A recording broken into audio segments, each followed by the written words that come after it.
Croeso, welcome to this morning's briefing. Each year, we publish our comprehensive education workforce statistics. Today's event is our opportunity to share the key findings and explore what the data tells us about the education workforce in Wales. The data we'll be discussing comes from our Register of Education Practitioners, offering valuable insights into the makeup of the workforce, including age, ethnicity, gender, and qualifications. Hopefully you've had a chance to review the full report which we published over the summer and the presentation we shared with you yesterday in your reminder email. Not to worry if you haven't, Nia and David will be walking us through it over the next hour. A few quick housekeeping points before we begin. So firstly, all cameras and microphones will remain off during the session. You'll be invited to turn your mic on if you'd like to ask a question orally during the Q&A.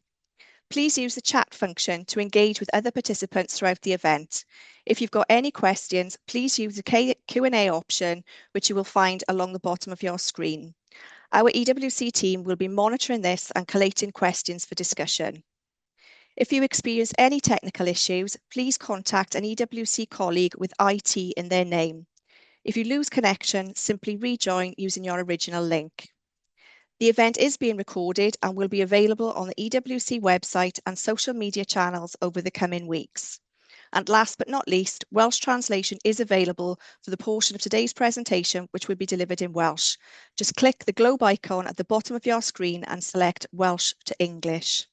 Thank you again for joining us. I'll now hand over to Nia and David, who will take us through the main presentation. Bore da, and thank you for joining us for our third annual Education Workforce Statistics presentation. Today we're going to discuss the register and what that looks like for 2025 for all 13 registration categories.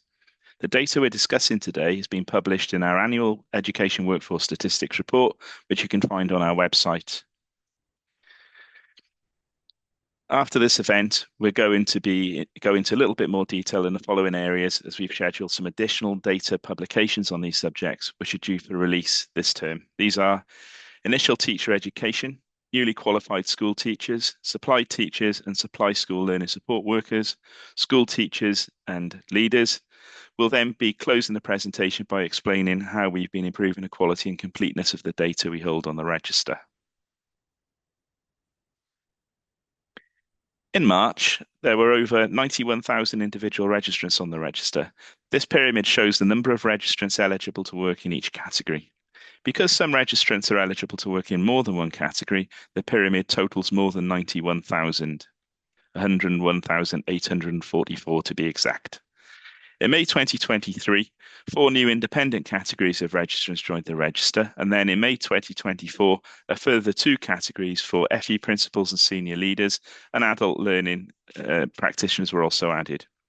For the purpose of this slide, we've included those registrants working in independent schools in the bottom 2 categories, and those registrants working in independent school special post-16 institutions have been included with the FE categories. But as you can see, the FE principals and senior leaders are now at the top of the pyramid. We'll provide some more information about these new groups later in this presentation. The pyramid shows that learning support workers continue to be the largest category on the register, with over 47,000 practitioners registered. If you wanted to see how these numbers reflect into each registration category, you can see in this chart here. It's quite clear that the maintained schools categories continue to dominate the register. This is a two-way matrix with each registration category shown across the top in the columns as well as down the left-hand side in the rows. The bold numbers in the light green boxes shown diagonally across the centre of the table from top left to bottom right are those individuals who are only registered in that category. For example, the first number in the green box at the top left is showing 30,401 teachers who are only registered as teachers. If I take you across the top row, the first white cell under the School Learning Support Worker heading is showing that there are also 3,697 teachers who are also registered as School Learning Support Workers. As you work your way along that row, you will see that there are also 1,164 teachers registered as FE teachers. These numbers are also mirrored when you work your way down each column. Our more established categories, which have been registered for longer, are seeing a higher number of multiple registrations, i.e. those registered in their main category, but also in other categories as they are also eligible to work in those categories. But we are seeing less of a tendency for individuals joining from the newer registration categories to register in multiples and then seeing some zeros with those combinations. For example, the column titled FEL is showing that FE principals and senior leaders are mostly also registered FE teachers, but nobody is registered in the independent sector. And now over to Nia to go through the rest of the data with you. Mae'r sleid hon wedi'i rannu'n 4 chwarter ac rydym wedi grwpio sectorau tebyg gyda'i gilydd. Mae 3 o'r sectorau, ysgolion y gynhelir ar y chwith uchaf, y sector addysg bellach ar y dde uchaf, a'r sector ieuenctid cymwys ar y chwith isaf, yn dangos data tuedd 5 mlynedd, tra bod y sector annibynnol ar y dde isaf yn dangos 2 bwynt data, gan ei bod wedi'w hadrodd yn gyntaf yn 2024. Gan mae dim ond blwyddyn o ddata sydd gennym ar gyfer penaethiaid ac uwcharweinwyr addysg bellach ac ymarferwyr addysg oedolion, nid ydym wedi'w cynnwys yma ond maent yng ngweddill y cyflwyniad. O'r 11 categori yma, wrth gymharu ar llynedd, rydym wedi gweld gostyngiad mewn 7 ohonynt. Mae 4 wedi cynyddu ac mae 1 wedi aros yr un fath, sy'n ymddangos fel i fod yn adlewyrchu recriwtio yn sefydlogi ar ôl y pandemig. Gan gymryd bob sector wedi dro, a dechrau gyda'r sector ysgolion, gallwn weld gweithwyr cymorth dysgu ysgolion ar dop y siart, sy'n dangos cynnydd rhwng 2021 a 2023. Gan gyrraedd uchafbwynt o 49,380 cyn lleihau ar gyfer 2024 a 2025. Athrawon ysgol ar y llaw arall, gweithaf nodi gostyngiad bach yn y niferoedd, wrth gymharu ar llynedd, gallwn weld gwirionedd bod niferoedd cofrestru wedi bod yn sefydlog yn y 5 mlynedd diwethaf. Yna, wrth symud i'r dde uchaf, gallwn weld bod pob categori yn y sector addysg bellach wedi gweld gostyngiad a'i gymharu ar llynedd. Fodd bynnag, mae athrawon addysg bellach ar dop y siart ac ymarferwyr dysgu seiliedig ar waith ar waelod y siart yn dangos ffigurau cofrestru cymharol sefydlog. Gweithwyr cymorth dysgu addysg bellach yn y canol sydd wedi gweld y gostyngiad mwyaf yn nifer y cofrestruon. Gan symud i'r sector ieuenctid cymwys, gallwn weld bod gweithwyr cymorth ieuenctid cymwys ar dop y siart wedi aros yn weddol sefydlog, ac wedi aros yr un fath o'i gymharu ar llynedd, tra bod gweithwyr ieuenctid cymwys wedi gweld ychydig mwy o amrywiad, ac yn 2025 gwelson y nifer uchaf yn cofrestru dros y 5 mlynedd, sef 468. Cofrestrwyd y sector annibynnol sydd ar gwaelod ar y dde gyntaf yn 2024, felly dim ond 2 flynedd o ddata sydd gennym i adrodd arnynt. Fodd bynnag, mae 3 o'r categoriau wedi gweld cynnydd o'i gymharu â 2024, sef athro ysgol annibynnol, gweithwyr cymorth dysgu ysgol annibynnol, a gweithwyr cymorth dysgu ysgol arbennig annibynnol. Yr athro ysgol arbennig annibynnol yn y gwyrdd neon, yr ail o'r gwaelod, yw'r unig categori cofrestru yn y sector sy'n dangos gostyngiad bach. Byddwn yn trafod hyn yn fanylach ar ddiwedd y cyflwyniad, fodd bynnag credwn fod yna ychydig o ffactorau i'w hystyried wrth edrych ar y gostyngiad yng nghategoriau cofrestru gweithwyr cymorth. Un ohonynt yw'r prosiect glanhau data gynhaliwyd gennym y llynedd, lle wnaethom nodi sawl unigolyn a oedd wedi cofrestru mewn categoriau ychwanegol. Yn bennaf, rhai gweithwyr cymorth, lle nad oedd angen iddynt fod, ond fel y dwedais, byddwn yn trafod hyn ymhellach ar ddiwedd y cyflwyniad. Nawr, symudwn ymlaen i ddadansoddiad data 2025 a adroddiad ystadegau blynyddol y gweithlu addysg. Bydd yr ychydig sleidiau nesaf yn dilyn fformat tebyg, lle rydym yn dangos dadansoddiad o'r gweithlu cyfan ar y chwith uchaf, ac yna dadansoddiad rhifiadol pob categori cofrestru mewn tabl ar y dde uchaf, a siart wedyn yn dangos y dadansoddiad yn ôl canran ar gyfer pob categori. Mae rhywedd wedi bod yn eitha sefydlog erioed, gyda mwyafrif y gweithlu yn fenywod. Felly, fel y gallwch weld yma ar y chwith uchaf, mae 77.7% o'r gweithlu addysg cyfan yn 2025 yn fenywod, tra bod 22.1% yn wrywod, a dim 0.1% heb ei nodi. Yn y siart ar waelod y dudalen, hoffwn dynnu eich sylw at y bar gweithwyr cymorth dysgu ysgol, yr ail o'r top, sy'n dangos bod 85.4% o weithwyr cymorth dysgu ysgol yn fenywod, sef y mwyaf o'r holl gategoriau cofrestru. Yna, gellir gweld y ganran fwyaf o gofrestru'r gwrywaidd yn y bar glas golau o athrawon addysg bellach, gyda 40.6% ohonynt yn wrywod. Yng nghornel chwith uchaf y sleid, gallwn weld proffil oedran yr holl gofrestru'r yn y gweithlu addysg, sydd mewn gwirionedd yn broffil cloch eithaf gwastad, gyda chydig iawn o amrywiad rhwng y 4 grŵp oedran isaf, gyda dan 30, 30 i 39, 40 i 49 a 50 i 59 oed i gyd yn cofnodi rhwng 21% a 25% tra bod y categori oedran dros 60 oed yn cofnodi ar 8.4%. Gan symud i'r dde a'r tabl ar dop y sleid, gallwch weld nifer y cofrestrwyr a adroddwyd ar gyfer pob grŵp oedran yn ôl i categori cofrestru. Nawr, i edrych ar y siart ar waelod y sleid, hoffwn dynnu'r sylw at y grwpiau cymorth. Mae gweithwyr cymorth dysgu ysgol, ail o'r top, gweithwyr cymorth dysgu addysg bellach, 5 o'r top, gweithwyr cymorth ieuenctid cymwys, 5 o'r gwaelod, gweithwyr cymorth dysgu ysgol annibynnol, 3 o'r gwaelod, a gweithwyr cymorth dysgu ysgol arbennig annibynnol ar y rhes gwaelod i gyd yn dangos canrannau uwch o ran cyfrestru o dan 30 oed, ac yn cofnodi rhwng 21% a 31% yn y categori oedran hwnnw. Yna, i edrych ar ben arall y siart, gallwn weld bod y ganran uchaf o gofrestrwyr dros 60 oed yn y categori ymarferydd dysgu oedolion, gyda 26.8% a thros chwarter y categori. Ond, os cyfeiriwch at y tabl ar dop y sleid, dim ond 76 o unigolion yw hyn.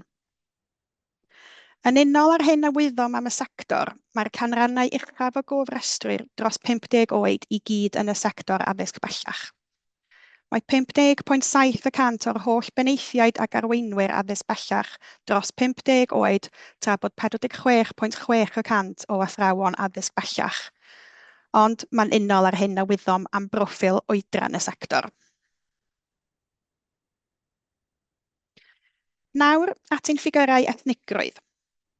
Mae amrywiaeth ethnig y gweithlu addysg yn parhau i fod ar ei hôl hi o gymaru â phoblogaeth cyffredinol Cymru, gyda'r rhan fwyaf o'r rhai sydd wedi cofrestru yn nodi eu hunain fel gwyn.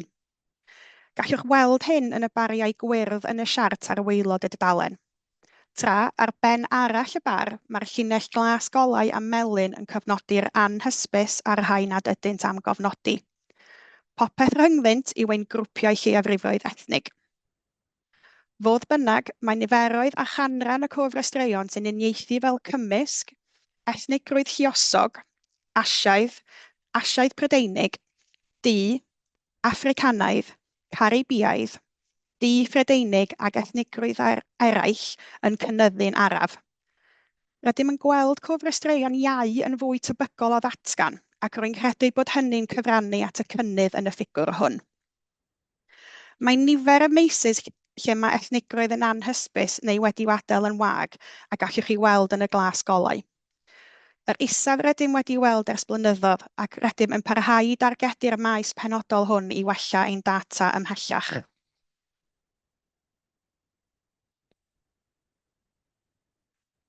Mae mwyafrif y rhai sydd wedi cofrestru yn parhau i nodi eu hunain fel Cymru, sef 53,711 o bobl sydd wedi cofrestru. 52.7% a dros hanner y gweithlu addysg cyfa. Gellir gweld hyn yn y lliw glas golau ar waelod pob bar ar draws gwaelod y sleid, ac mae athrawon ysgol yn cofnodi'r canran uchaf o fewn eu categori, gyda 64.3% o'r holl athrawon ysgol yn nodi eu hunaniaeth cenedlaethol fel Cymru. Mae'r bariau coch ar draws y siart yn dangos yr unigolion hynny sy'n cofnodi eu hunaniaeth cenedlaethol fel Prydeinig, a mae gan athrawon ysgol annibynnol y ganran uchaf, gyda 36.1% o hynny. Gan aros gyda'r sector annibynnol, gallwn weld yma'r ganran uchaf o bobl sydd wedi cofrestru eu bod yn Saeson, gyda 13.1% o weithwyr cymorth dysgu ysgol annibynnol yn gwneud hynny. Noder bod ein diffiniad o anabledd yn gyson a ddeddf cydraddoldeb 2010 a diffiniad cyson gwasanaeth ystadegol y Llywodraeth, sef ystyrir bod gan berson anabledd os oes ganddo salwch, cyflwr neu nam hir dymor y mae wedi i'w adrodd amdano ei hun sy'n achosi anhawster gyda gweithgareddau bob dydd. Gyda hynny mewn golwg, gallwch weld yn y donut ar y chwith uchaf mae dim ond 2.8% o'r holl weithlu addysg sy'n cofnodi anabledd.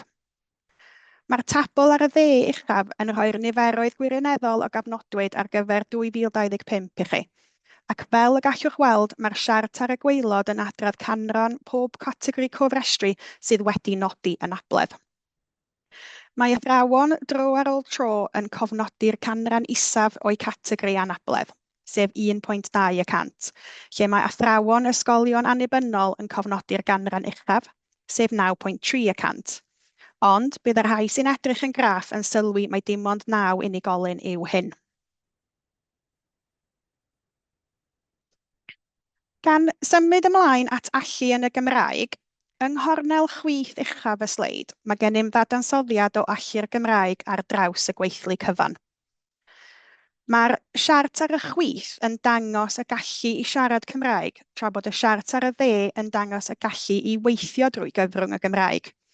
Ac fel y gallwch weld, rydym yn adrodd bod 24.3% o'r gweithlu addysg yn gallu siarad Cymraeg, a 19.6% yn gallu gweithio drwy gyfrwng y Gymraeg. Nodir ein diffiniad o allu yn y Gymraeg fel cofrestruon sy'n hunan ddatgan ei bod yn rhugl neu'n weddol rhugl wrth siarad Cymraeg, ac yna'n hunan ddatgan ei bod naill ai wedi'w hyfforddi i weithio, yn gweithio ar hyn o bryd, neu erioed wedi gweithio drwy gyfrwng y Gymraeg neu'n teimlo'n hyderus i wneud hynny, fel y rhai sy'n gallu gweithio drwy gyfrwng y Gymraeg. Athrawon ysgol sydd ar ganran fwyaf o'i categori sy'n gallu siarad a gweithio drwy gyfrwng y Gymraeg, sef 33.4% a 26.9% yn y drefn honno. Ond, ar ben arall y raddfa, mae gennym ymarferwyr dysgu oedolion sy'n nodi bod 9.2% yn gallu siarad Cymraeg a 3.9% yn gallu gweithio drwy gyfrwng y Gymraeg. Mae'r sector annibynnol yn nodi canrannau isel o allu siarad Cymraeg a gweithio yn y Gymraeg, ar wahân i athrawon ysgolion arbennig annibynnol, ond byddaf yn dod nôl at hynny mewn eiliad. Gallwn weld yma fod y rhai sy'n gallu siarad Cymraeg yn amrywio rhwng 7.7% a 9.8% o'r rhai sydd wedi cofrestru yn y categoriau, tra bod y rhai sy'n gallu gweithio drwy gyfrwng y Gymraeg yn amrywio rhwng 2.5% a 3.6%. Gan fynd yn ôl at athrawon ysgolion arbennig annibynnol nawr, gallwn weld bod 17.5% yn gallu siarad Cymraeg, tra bod 10.3% yn gallu gweithio drwy gyfrwng y Gymraeg. Ond mewn gwirionedd, rydym yn edrych ar niferoedd bach iawn, a 17 o gofrestruon sy'n gallu siarad Cymraeg a 10 sy'n gallu gweithio drwy gyfrwng y Gymraeg, fel y gallwch weld o'r tabl uchod.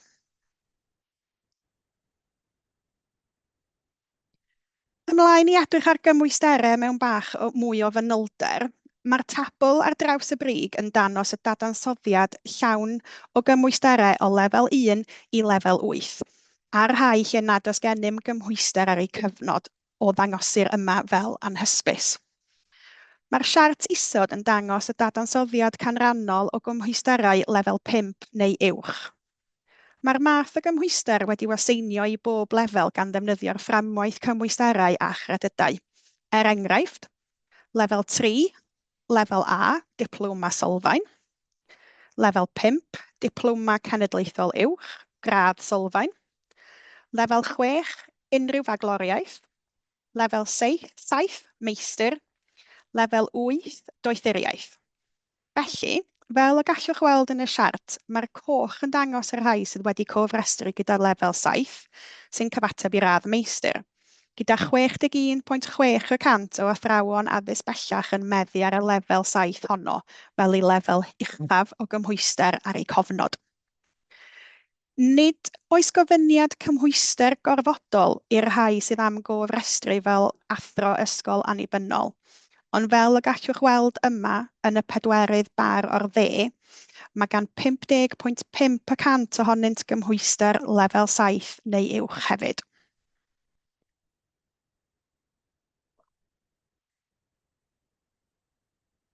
Dyma'r gyntaf o ddwy sleid lle byddwn nhw'n trafod dargadwedd y gweithlu.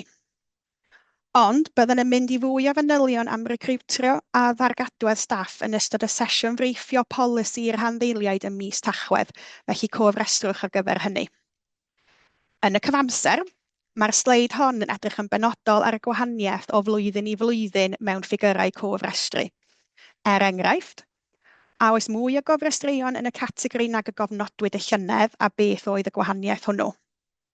Does gennym ond digon o ddata i allu cynnal y dadansoddiad hwn ar gyfer y 7 categori cofrestru y gallwch ei gweld yma.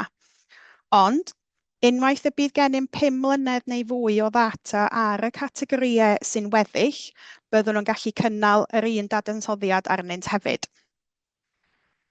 Os edrychwn ar y tabl ar y top a chymryd athrawon ysgol fel enghraifft, gallwn weld bod 2021 wedi gweld gostyngiad a negatif 1.2% ar y flwyddyn blaenorol.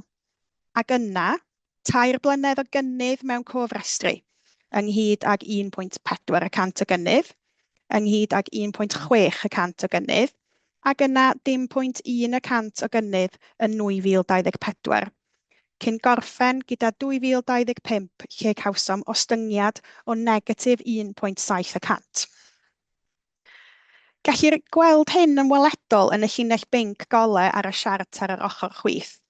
Sylwch fod y llinell lwyd lorweddol ar bob un o'r siartiau yn dangos 0.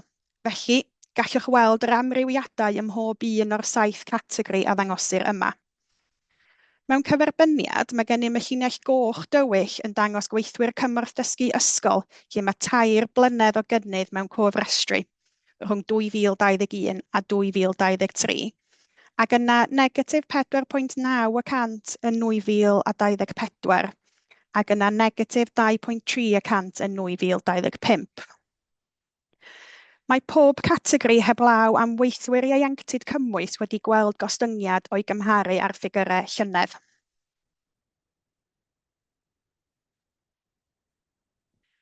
Mae'r sleid hon yn edrych yn benodol ar garfan y gofrestwyr oedd wedi cofrestru gyda'r Cyngor Gweithlu Addysg yn 2020, ac yna'n dilyn yr unigolion hynny a gweld ble roedden nhw yn 2025, 5 mlynedd yn ddiweddarach. Mae'r tabl ar draws y top yn edrych ar yr hyn sydd wedi digwydd i'r garfan honno. Mae'r golofn gyntaf o ffigurau yn edrych ar nifer y cofrestrwyr sydd yn parhau wedi'w cofrestru ar ôl 5 mlynedd. Yna, gan symud i'r dde, mae'r golofn nesaf yn dangos y nifer sydd wedi dadgofrestru ac nad ydynt bellach wedi cofrestru gyda'r Cyngor Gweithlu Addysg mewn unrhyw gategori. Yna, i'r rhai sydd bellach wedi cofrestru mewn categori gwahanol. Er enghraifft, wedi symud o fod yn athro ysgol i fod yn athro addysg bellach. Y golofn olaf yw y cyfanswm y cofrestwyr yr oeddem yn edrych arnynt yng Ngharfan 2020. Mae'r siart ar waelod y dudalen yn dangos i ffigurau hyn fel canran, ac fel y gallwch weld yn y bar uchaf, mae 75.9% o athrawon ysgol wedi parhau i fod wedi cofrestru fel athrawon ysgol ar ôl 5 mlynedd. Mae 22% wedi dadgofrestru ac wedi gadael y gweithlu addysg, ac mae 2.1% wedi newid i categori cofrestru. I edrych ar y categorïau cofrestru eraill, gallwn weld cyfradd cadw canrannol is yn y categorïau cymorth, fel bod 50.2% o weithwyr cymorth dysgu ysgol yn parhau i fod wedi cofrestru, tra bod 44.4% o weithwyr cymorth dysgu addysg bellach a 48.3% o weithwyr cymorth ieuenctid cymwys yn parhau i fod wedi cofrestru yn ystod yr un cyfnod amser. Ond, yr hyn y gallwn ni weld sy'n digwydd yn y categorïau cymorth hyn yw i bod yn gyd yn dangos canrannau uwch o gofrestruon yn symud i gategori cofrestru arall a ddangosir gan y bariau pinc golau ar ochr dde'r siart. Ond, fel nodyn olaf ar ddargadwedd, gallwn hefyd weld mae ymarferwyr dysgu seiliedig ar waith, y drydedd rhes i fyny o'r gwaelod, yw'r unig categori lle mae niferoedd a chanran yr rhai sy'n dadgofrestru yn uwch na'r rhai sy'n parhau i fod wedi cofrestru.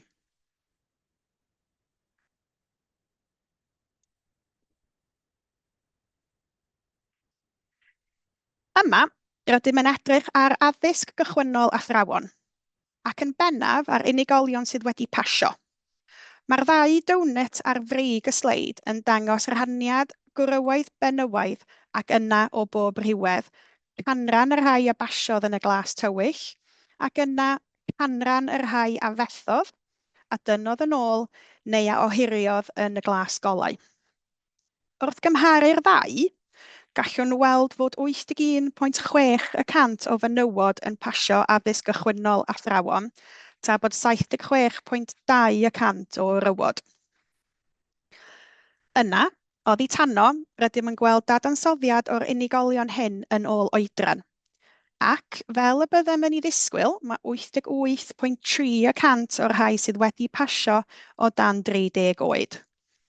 Fodd bynnag, gallwn weld hefyd bod 11.8% o'r rheini'n hŷn. O bosib yn ymgymryd â newid gyrfa ac yn symud i addysg o'r rhywle arall yn y gweithlu. Mae 10.8% o'r rhain dros 50 mlwydd oed. Ar waelod chwith y sleid, gallwn weld yma nifer y rhai a basiodd a ddangosir gan y llinell glas dywyll sy'n dangos gostyngiad dros y 5 mlynedd diwethaf.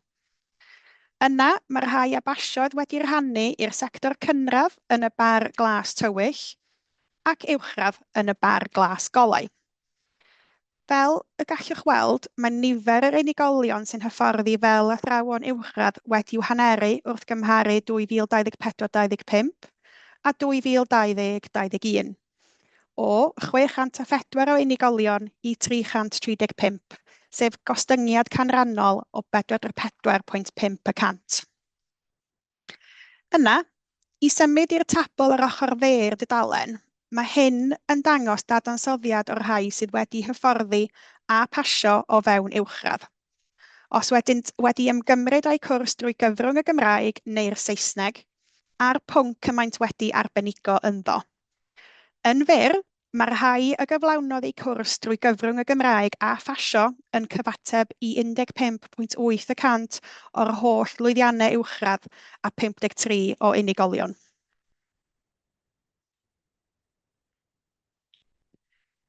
Yn y sleid hon, rydym yn edrych yn benodol ar yr unigolion sydd wedi hyfforddi yn y brifysgol agored. Y prif wahaniaeth yn y downus ar y top chwith y dudalen yw bod canran uwch o ddynion yn tynnu'n ôl, yn methu neu'n gohirio o'i gymharu â chanran yr addysg gychwynnol athrawon yn y sleid gynharach. 43.2% o ddynion oedd yn ymgymryd ar cwrs drwy brifysgol agored o'i gymharu â 23.8% yn y sleid gynharach. Mae proffil oedran y brifysgol agored hefyd yn wahanol, gyda chanran uwch o fyfyrwyr hŷn yn ymgymryd ar cwrs ac yn ei basio fel y gallwch weld yn y siart ar top dde'r dudalen, gyda 62.2% o'r holl fyfyrwyr hynny sy'n llwyddo yn 30 oed neu'n hŷn. Yna, i fynd i'r chwith isaf, gallwch weld y ffigurau ar gyfer y rhai sy'n arbenigo mewn pynciau uwchradd a pha iaith y mae'r pasiau wedi i'w chael ynddi. Fel y gallwch weld, rydym yn edrych ar niferoedd llai yn gyffredinol. Fodd bynnag, mae nifer y pasiau uwchradd Cymraeg yn cyfateb i 39.5% o'r holl basiau uwchradd yn y Brifysgol Agored. Hefyd, i orffen y sleid hon, nid ydym yn gweld yr un lefel o ostyngiad yn y niferoedd ac mewn gwirionedd mae nifer y pasiau uwchradd yn y Brifysgol Agored wedi cynyddu. 48.2% wrth gymharu carfan 2021-22 a 2024-25, gyda nifer yr unigolion hyfforddedig uwchradd yn cynyddu o 29 i 43. Gan symud o addysg gychwynnol athrawon i athrawon newydd gymhwyso nawr, mae gennym ar dop y sleid duedd 10 mlynedd o nifer yr athrawon newydd gymhwyso sydd wedi cofrestru gyda'r Cyngor Gweithlu Addysg ar ôl ennill i statws athro cymwys. Gallwch weld eich hafbwynt Covid yn glir yn ystod 2022 gyda 1,475 o gofrestreion. Ond gallwch weld wedyn gostyniad graddol am y 2 blynedd ganlynol ac 1,155 wedi cofrestru yn 2025, ac rydym yn amau ein bod bellach yn ôl i lefelau cyn y pandemig. Yn hanesyddol, rydym bob amser wedi cael hwb ychwanegol yn nifer yr athrawon newydd gymhwyso sydd wedi hyfforddi yn Lloegr ac yna wedi cofrestru i addysgu yng Nghymru. Rydym wedi bod yn gwylio'r ffigwr hwn yn gostwng dros yr ychydig flynyddoedd dwythaf a bydd mwy o wybodaeth am hyn yn y daflen data y byddwn yn ei ryddhau ar y pwnc yn fuan. Yr hyn y gallwch chi weld yn y tabl ar draws canol y sleid yw bod ffigwr o Loegr yn cyfateb i 14.8% o'r holl athrawon newydd gymhwyso yn 2025. Mae hyn wedi gostwng o 25% yn 2021. Mae'r ddau siart gwaelod yn dangos gallu siarad a gweithio'r Gymraeg yr athrawon newydd gymhwyso hynny, a hyfforddwyd yng Nghymru ar y chwith ac yna rhai a hyfforddwyd yn Lloegr ar y dde. Ac, fel y gallwch weld, mae gennym 33.2% o athrawon newydd gymhwyso a hyfforddwyd yng Nghymru yn gallu siarad Cymraeg, tra bod 16.4% o athrawon newydd gymhwyso a hyfforddwyd yn Lloegr yn gallu siarad Cymraeg.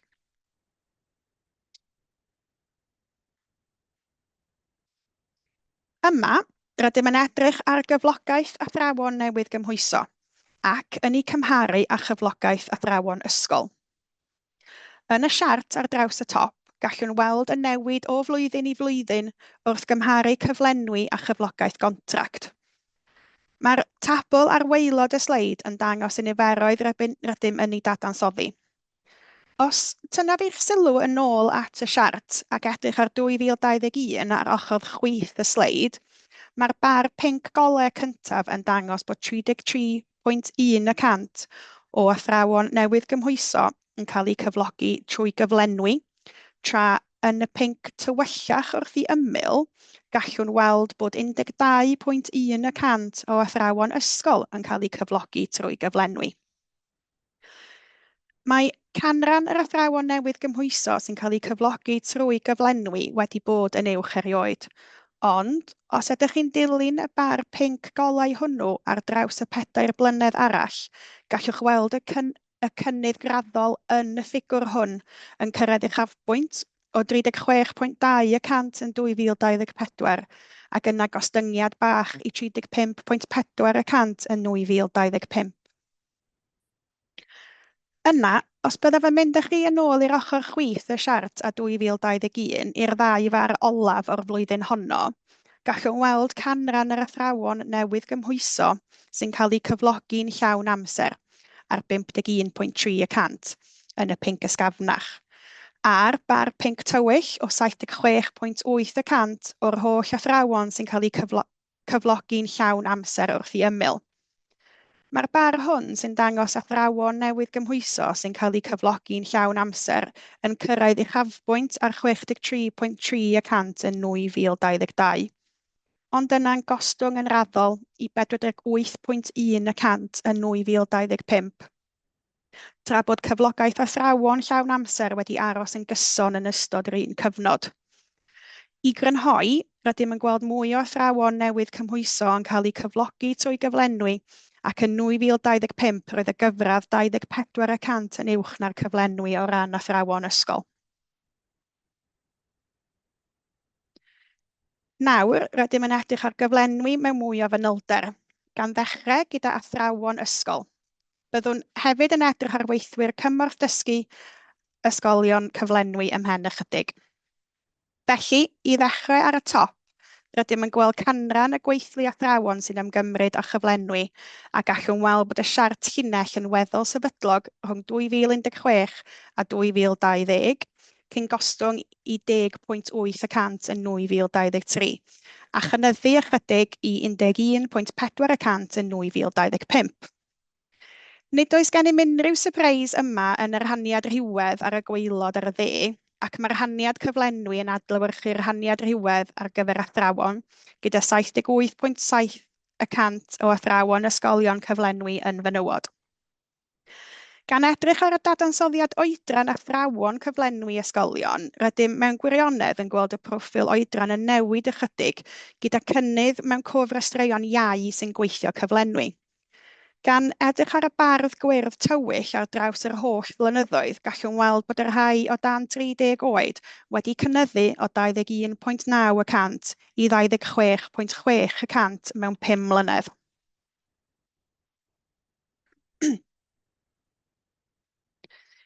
Yma, rydym yn edrych ar allu iaith Gymraeg a dadansoddiad ethnig athrawon cyflenwi. Ar y chwith uchaf, rydym yn gweld data tueddiadau'r athrawon cyflenwi ysgol hynny sy'n gallu siarad Cymraeg yn y llinell ac yn gallu gweithio trwy gyfrwng y Gymraeg yn y bar. Yr hyn y welwn yn y siart chwith yw gostyngiad bach yn nifer yr athrawon cyflenwi sy'n gallu siarad ac yn bwysicach fyth yn gallu gweithio trwy gyfrwng y Gymraeg. Gyda chanran yr athrawon cyflenwi ysgol sy'n gallu siarad Cymraeg yn gostwng o 26.7% yn 2021 i 24.7% yn 2025. Mae canran yr athrawon cyflenwi ysgol hynny sy'n gallu gweithio trwy gyfrwng y Gymraeg hefyd wedi gweld gostyngiad o 20.6% yn 2021 i 18.5% yn 2025. Cymharwch hyn ar holl athrawon yn y siart ar ochr dde uchaf y sleid, lle mae 33.4% o'r holl athrawon ysgol yn gallu siarad Cymraeg, a 26.9% o athrawon ysgol yn gallu gweithio trwy gyfrwng y Gymraeg. Ar draws gwaelod y sleid, rydym yn edrych ar y dadansoddiad ethnigrwydd, ac rydym wedi edrych ar bethau ychydig yn wahanol i'r ffordd rydym yn gwneud hyn fel arfer. Yn y tabl ar y chwith, rydym wedi cyfrifio'r ganran ar draws yr rhesi, sy'n dangos canran pob grŵp ethnig sydd mewn cyflenwi o'i gymharu ar holl athrawon. Er enghraifft, wrth edrych ar yr rhes uchaf, gallwn weld o'r 32,703 o athrawon ysgol sy'n wyn bod 3,690 ohonynt yn gweithio fel athrawon cyflenwi, sy'n cyfateb i 11.3% o'r holl athrawon ysgol gwyn yn gweithio fel athrawon cyflenwi. Wrth symud i lawr y tabl, gallwn weld o'r holl gofrestwyr sy'n datgan i bod o grwpiau ethnig cymysg neu lluosog, bod 20.4% ohonynt yn gweithio mewn swyddi cyflenwi. Mae 35.1% o'r holl unigolion Asiaidd neu Asiaidd Brydeinig yn gweithio fel athrawon cyflenwi. Yna, yng nghanol y tabl, mae gennym 38.5% o'r holl gofrestwyr du, Africanaidd, Caribiaidd neu ddu Brydeinig yn gweithio fel athrawon cyflenwi, a 32.4% o grwpiau ethnig eraill yn gweithio fel athrawon cyflenwi. Gwyddom bod lleiafrifoedd ethnig yn parhau i gael eu tangynrychioli gan y gweithlu addysg, ond mae hwn yn ddarn diddorol o ddadansoddiad sy'n ein helpu i ddeall y darlun cyfredol yn well. Mae'r siart ar y gwaelod ar y dde yn dangos y canrannau hyn mewn fformat gweledol. Yma, rydym yn edrych ar y dadansoddiad cyflenwi ond gyda gweithwyr cymorth dysgu ysgol. Mae'r siart llinell yma yn wahanol iawn o'i gymharu â'r proffil y welsom gyda athrawon cyflenwi, ac rydym yn gallu gweld cynnydd clir yng nghanran yr holl weithwyr cymorth dysgu ysgol sy'n ymgymryd â chyflenwi, sydd wedi cynyddu o 14.2% yn 2017 i 26% yn 2025. Yn y gwaelod chwith, gallwn weld bod yr rhaniad rhywedd ychydig yn wahanol rhwng gweithwyr cymorth dysgu ysgol a cyflenwi a'r holl weithwyr cymorth dysgu ysgol, gyda 19% o weithwyr cymorth dysgu ysgol cyflenwi yn yr owydd, o'i gymharu â 14.5% o'r holl weithwyr cymorth dysgu ysgol. Ond wrth gwrs, mae menywod yn dal i fod yn dominyddu o ran canrannau. Gan symud i waelod dde'r dudalen, gallwn weld proffil oedran gweithwyr cymorth dysgu ysgol cyflenwi, ond yn debyg i athrawon cyflenwi gallwn weld y cynnydd yn yr rhai o dan 30 oed, gyda chynnydd o 44.5% yn 2021 i 49.8% yn 2025.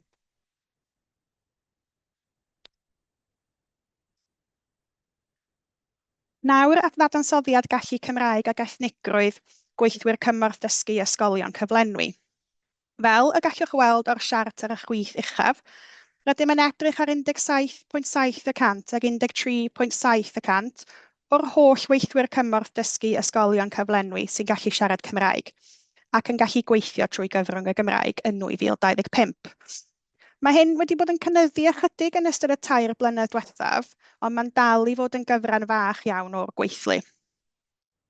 Mae'r siart ar y dde uchaf yn dangos 21% o'r holl weithwyr cymorth dysgu ysgolion sy'n gallu siarad Cymraeg yn y siart llinell, ac 17.9% yn gweithio trwy gyfrwng y Gymraeg yn y bar.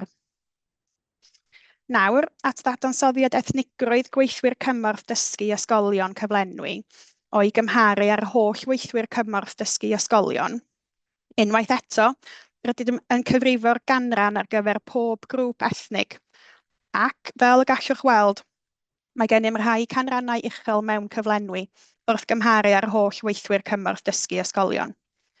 Tynaf eich sylw at ganol y tabl ac o'r holl gofrestwyr du, Africanaidd, Caribiaidd neu ddu Prydeinig sydd wedi cofrestru gyda ni fel gweithwyr cymorth dysgu ysgolion, mae 58.7% ohonynt yn gweithio fel gweithwyr cyflenwi. Dros yr ychydig sleidiau nesaf byddwn nhw'n edrych ar athrawon ysgol ac yna arweinwyr ysgol. Yma mae gennym ychydig mwy o fanylion am y dadansoddiad rhywedd o fewn cyfnodau. Mae'r donet ar y chwith uchaf yn dangos yr rhaniad rhywedd ar draws yr holl athrawon ysgol yn 2025, a mae 75.8% yn fenywod, 24.2% yn wrywod. Mae'r tabl i'r dde o hynny yn rhoi'r dadansoddiad rhifol o'r rhaniad rhywedd hwnnw ar draws pob cyfnod ysgol. Mae'r siart ar draws gwaelod yn dangos y rhan fwyaf diddorol a byddaf yn tynnu eich sylw at gyfnodau'r meithrin, yr uwchradd a'r unedau cyfeirio disgyblion sy'n dangos uchafbwyntiau pob rhywedd. Mae gan y feithrin ar y chwith eithaf y ganran isaf o wrywod, ac felly'r ganran uchaf o fenywod gyda 10.3% o wrywod ac 89.7% o fenywod. Ar y llaw arall, mae gan yr uwchradd ac yn agos at hynny unedau cyfeirio disgyblion. Y ganran uchaf o gofreswyr gwrywaidd gyda 33% a 32.4% yn y drefn honno.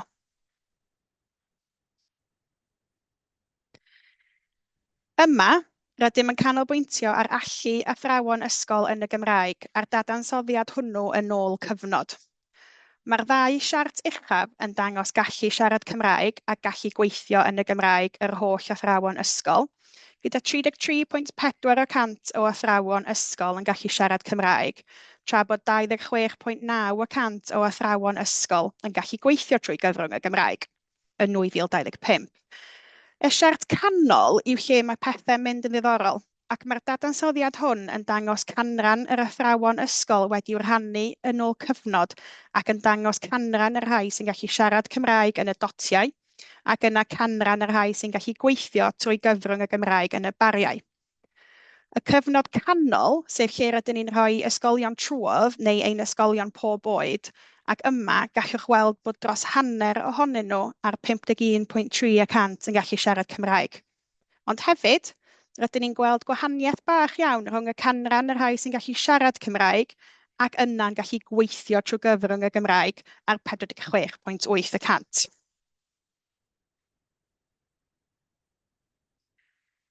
Gan symud ymlaen i edrych ar arweinwyr ysgolion, gallwn weld ar draws y top siart sy'n cymharu rhaniad rhywedd rhwng penaethiaid, dirprwy benaethiaid a phenaethiaid cynorthwyol yn erbyn holl athrawon ysgol. Mae pob rôl arweinyddiaeth yn dangos canran uwch o rywod nag pan yn edrych ar yr holl athrawon ysgol. Gyda 38.3% o benaethiaid, 30.5% o ddirprwy benaethiaid, a 34.6% o benaethiau cynorthwyol yn rywod o'i gymharu a 24.2% o'r holl athrawon ysgol. Nawr, at y siart ar draws y canol, yma rydym yn edrych ar ganran yr arweinwyr ysgolion sy'n gallu siarad Cymraeg yn y dotiau ac yna'n gallu gweithio drwy gyfrwng y Gymraeg yn y bar. Mae gan benaethiaid yn arbennig ganran uwch o unigolion sy'n gallu siarad Cymraeg, sef 40.7% a 34.3% sy'n gallu gweithio drwy gyfrwng y Gymraeg. O'i gymharu, a 33.4% o holl athrawon ysgol sy'n gallu siarad Cymraeg, ac yna 26.9% o athrawon ysgol sy'n gallu gweithio yn y Gymraeg. Y dirprwy bennaeth yw'r unig un yn lle mae ei canran yn is na chanran yr holl athrawon ysgol gyda 33.1% yn gallu siarad Cymraeg a 25.5% yn gallu gweithio trwy gyfrwng y Gymraeg. Gan edrych yn benodol nawr ar arweinwyr ysgolion gyda'r cymhwyster CPCP a'r rhai hebddo. Daeth y cymhwyster proffesiynol cenedlaethol ar gyfer prifathrawiaeth yn orfodol i bob pennaeth newydd a symudodd i'w swydd o 2005 ymlaen. Yr hyn y gallwn ni weld yn y tabl ar draws top y sleid yw nifer y rhai ym mhob rôl arweinyddiaeth gyda'r cymhwyster CP a hebddo. Mae'r siart bar ar ochr chwith yn dangos niferoedd hynny mewn canrannau a gallwn weld nad oes gan 11.6% o brif athrawon y cymhwyster, tra bod gan 88.4 ohonynt y cymhwyster.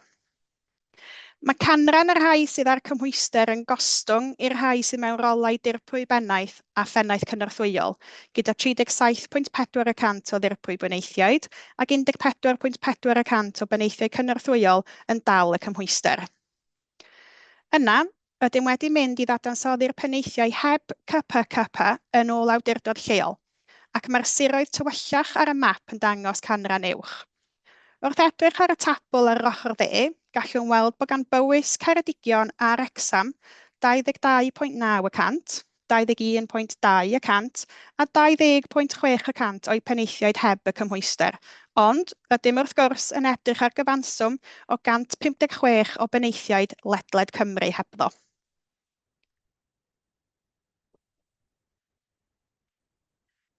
Rydw i wedi sôn am hyn yn fyr yn gynharach yn y cyflwyniad, ond un o'r agweddau rydym ni wedi bod yn canolbwyntio arno yw lleihau nifer y cofrestreion sy'n cofrestru mewn sawl categori, ond nad oes angen iddyn nhw fod, gan mai dim ond mewn un categori maen nhw'n gweithio ynddi.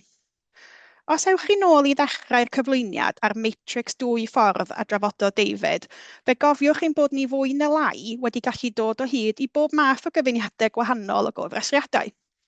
Ond, efallai mai dim ond mewn un, efallai 2 gategori y bydd angen i'r unigolion hyn gael eu cofrestru.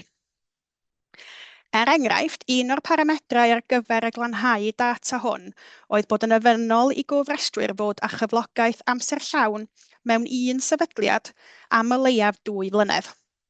Os oedd eu cofnod yn dangos cyfnod cyflogaeth o 2 flynedd neu fwy, byddem yn tybio nad oes angen y categoriau cofrestru ychwanegol arnynt ar eu cofnod.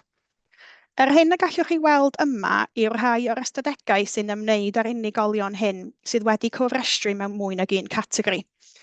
O blith nifer yr unigolion a adolygwyd gennym, roedd 62.5% ohonynt wedi cofrestru fel gweithwyr cymorth dysgu ysgol pan nad oedd angen iddynt fod.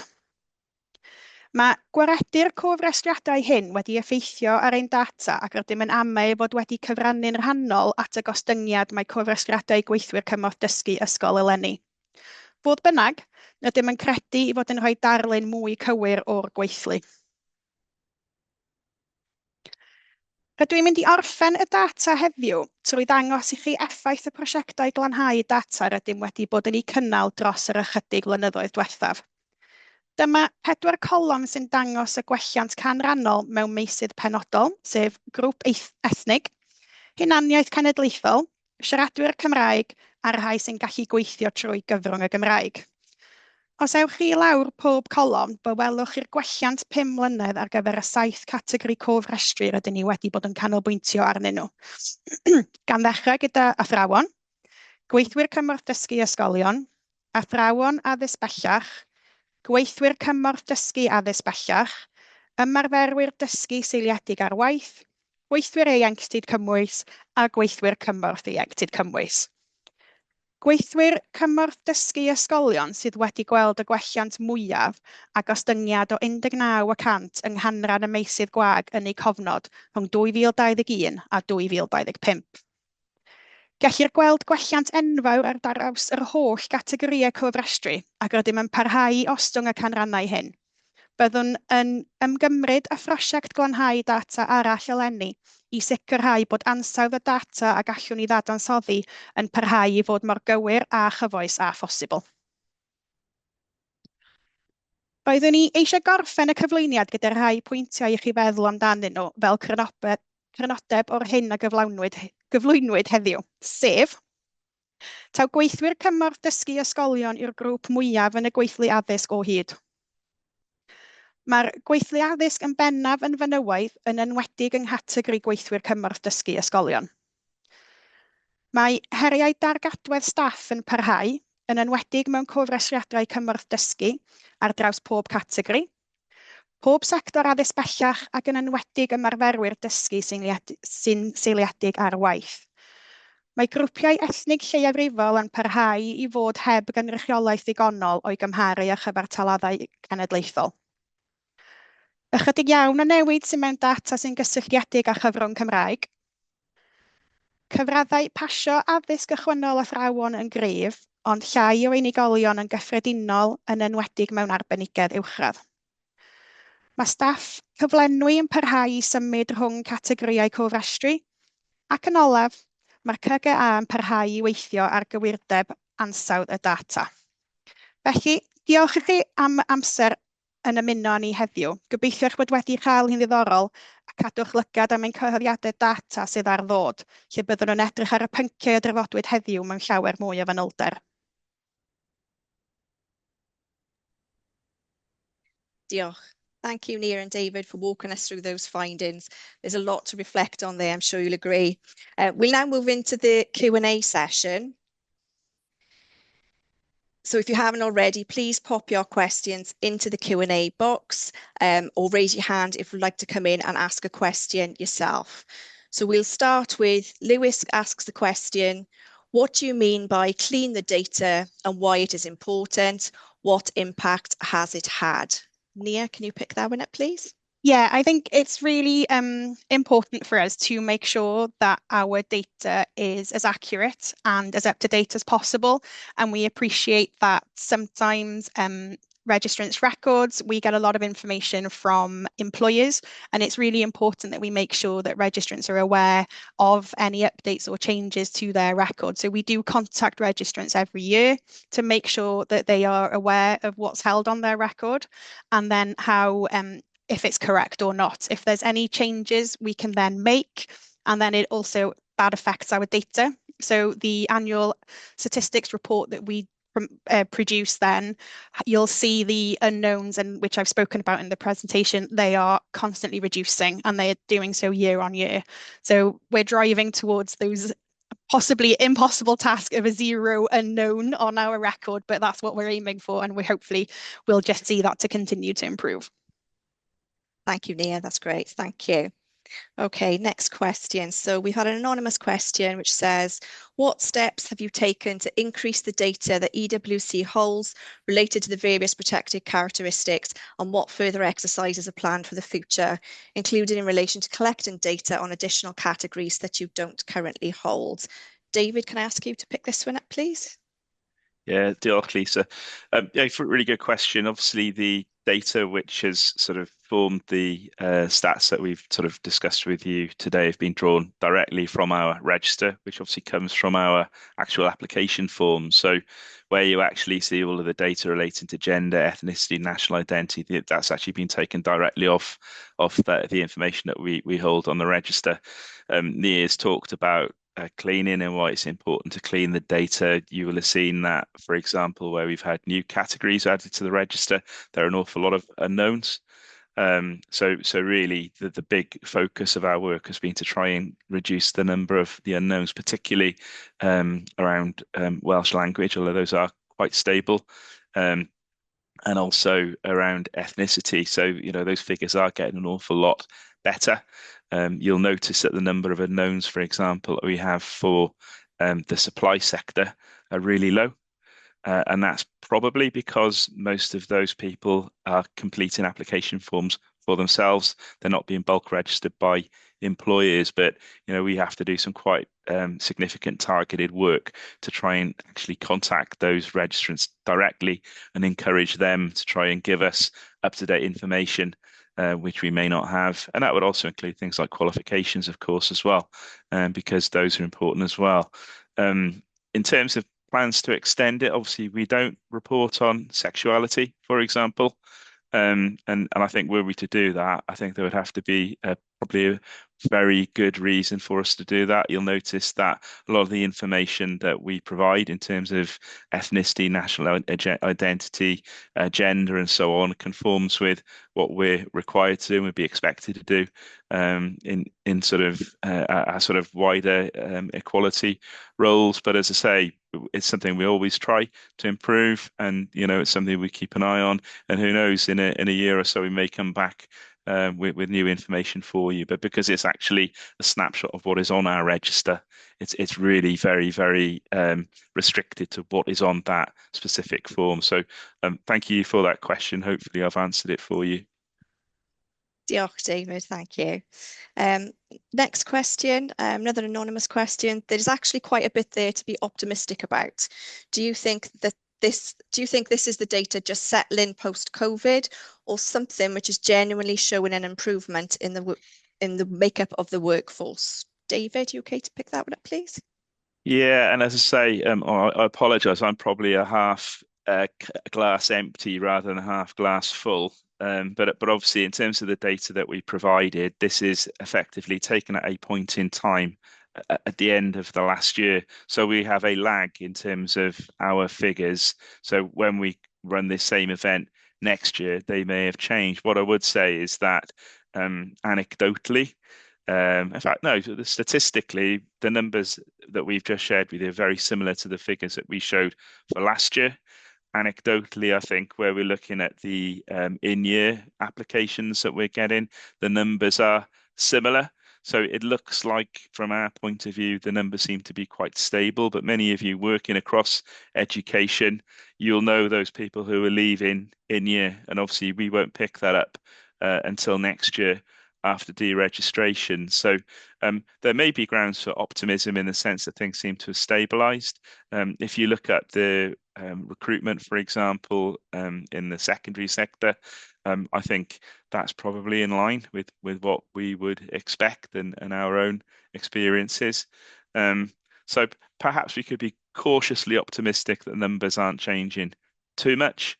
But I'm sure that your own experience may differ, and you may have more up-to-date information as for the reasons that I've said. So again, hopefully I've answered that. But as I say, time will tell.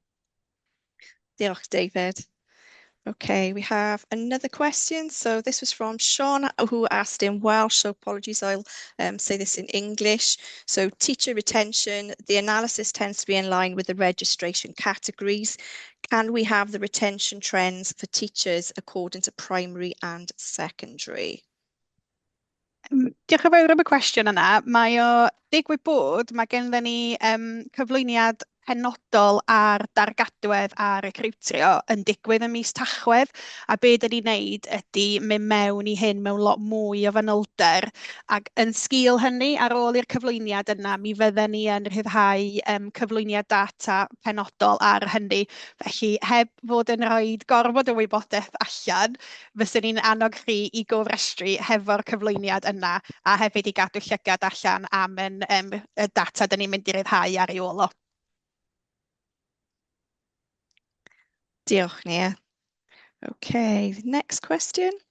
Another anonymous question. Do you clean your data in the same way that other partners, such as Welsh Government, do to allow for data sets to be cross-referenced? We do things differently to Welsh Government because we are in this incredibly privileged situation where we do gather information directly from employers and directly from the registrants themselves. So we do undertake data cleaning, as we've discussed, but it's more of a contact the registrant and just double check that everything we've got is as up to date as possible, because we are able to undertake this analysis, as David has mentioned. It's that snapshot that we are there and that we are taking that image of the data and the workforce at that particular time. We are releasing these additional data insights where we do have that that further sort of in-depth knowledge and information that we can promote. But because we're taking that information directly from the register, there's very little sort of that kind of cleaning that we need to do, because the information is what we've got on the register. Diolch, Nia. Okay, do we have a further question? So I'll direct this one to you, David. What are the minimum qualifications to register as a learning support worker? There aren't any, quite simply. Obviously, if you look at our register, you'll see that of our 13 categories, there are minimum qualifications on 5 of those 13 categories, not in 8. Currently, there are no minimum qualification requirements for school learning support workers. Diolch, David. I think that's the end of the questions that have come through. Lovely. Okay, so we'll wrap up then the end of the session. So I hope you've all found it useful and insightful. Again, just a reminder that this has been recorded and will be available on our website and our social channels in the coming weeks. Thank you all for joining us. As Nia said, we hope you all can join us as well on the 13th of November for our policy stakeholder briefing on recruitment and retention, trends, challenges, and policy pathways. So I hope to see you all again, and thank you for your time today. Thank you.